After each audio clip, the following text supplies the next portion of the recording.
जम्मू कश्मीर के शोपियां और हंदवाड़ा में सेना और आतंकियों में मुठभेड़ जारी है। 3 आतंकियों को ढेर किया गया। हंदवाड़ा में सेना ने 2 आतंकियों को मार गिराया। केलर इलाके में भी सेना और आतंकियों के बीच मुठभेड़ जारी है। केलर इलाके में चल रही आतंकियों के खिलाफ कार्रवाई में 2 युवक घायल हुए। बताया जा रहा है दोनों पत्थरबाजी कर ऑपरेशन ऑल आउट में रुकावट बन रहे थे। कांग्रेस अध्यक्ष राहुल गांधी 2 अप्रैल को पार्टी मुख्यालय में चुनाव घोषणा पत्र जारी करेंगे। इसमें न्यूनतम आय योजना के तहत गरीबों को 72,000 रुपए सालाना देने के वादे के साथ साथ कुछ अन्य अहम वादों को जगह मिल सकती है। कांग्रेस अध्यक्ष ने पहले ही ऐलान कर दिया, उनकी पार्टी सत्ता में आई तो गरीबी हटाने के लिए न्यूनतम आय योजना लागू करेगी। कांग्रेस में शत्रुघ्न सिन्हा की ज्वाइनिंग को स्थगित कर दिया गया है। बिहार में गठबंधन में खींचतान के चलते इसे स्थगित किया गया। चुनाव आयोग पीएम मोदी के बुधवार के राष्ट्र के नाम संदेश की जांच कर रहे हैं। इस जांच के जरिए चुनाव आयोग ये जानने की कोशिश कर रहा है कि क्या उनके संदेश से चुनावी आचार संहिता का उल्लंघन हुआ। पीएम मोदी के भाषण पर सीपीआईएम के महासचिव सीताराम येचुरी ने चुनाव आयोग में शिकायत की थी और कहा था यह चुनावी आचार संहिता का खुलेआम उल्लंघन है।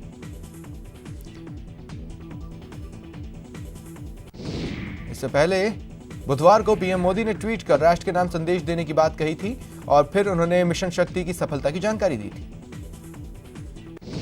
पीएम ने कहा था, मिशन का मकसद किसी देश को नुकसान पहुंचाना नहीं बल्कि रक्षात्मक रवैया अपनाने के लिए भारत ने इस मिशन को अंजाम दिया।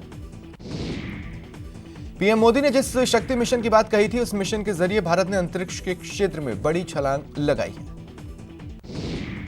भारत वैसी क्षमता हासिल करने वाला दुनिया का 4था देश बन गया है। भारत की सफलता और पीएम के संदेश के बाद से ही क्रेडिट को लेकर सियासी घमासान मचा है। कांग्रेस ने भी अपने ऑफिशियल ट्विटर हैंडल से वैज्ञानिकों को बधाई दी और इस मिशन को 2012 की यूपीए सरकार की देन बताया। कांग्रेस के तंज पर अरुण जेटली ने पलटवार किया और कहा कि मिशन शक्ति को यूपीए सरकार ने मंजूरी नहीं दी थी। जेटली के मुताबिक मिशन शक्ति की पूरी प्रक्रिया 2014 के बाद पीएम के नेतृत्व में शुरू हुई। कांग्रेस अध्यक्ष राहुल गांधी ने डीआरडीओ को शुभकामनाएं दी और कहा कि वेल डन डीआरडीओ, इस उपलब्धि पर देश को गर्व है। इशारों ही इशारों में पीएम पर भी तंज कसा।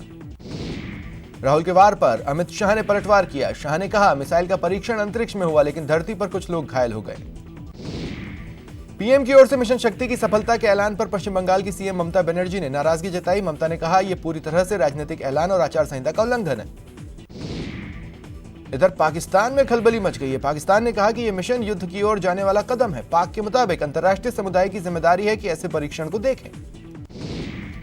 अंतरिक्ष में भारत की महाकामयाबी के बाद चीन ने भी अपनी प्रतिक्रिया दी और भारत से अंतरिक्ष में शांति बनाए रखने की उम्मीद जताई। यूएनएससी में मसूद अजहर पर फिर से प्रतिबंध लगाने की तैयारी है। अमेरिका ने नया प्रस्ताव लाया है। सुरक्षा परिषद में प्रस्ताव पर वोटिंग होगी। प्रस्ताव को पारित करने के लिए कम से कम 9 वोट की जरूरत होगी। चुनाव आयोग ने सुप्रीम कोर्ट में केंद्र सरकार के इलेक्टोरल बॉन्ड के खिलाफ बयान दिया। चुनाव आयोग ने सुप्रीम कोर्ट में कहा कि इससे राजनीतिक पार्टियों की फंडिंग की पारदर्शिता पर गंभीर असर पड़ेगा। आयोग ने यह भी कहा कि इलेक्टोरल बॉन्ड के जरिए राजनीतिक दल सरकारी कंपनियों और विदेशी स्रोत से फंड प्राप्त कर सकेंगे, जो कानून का उल्लंघन होगा।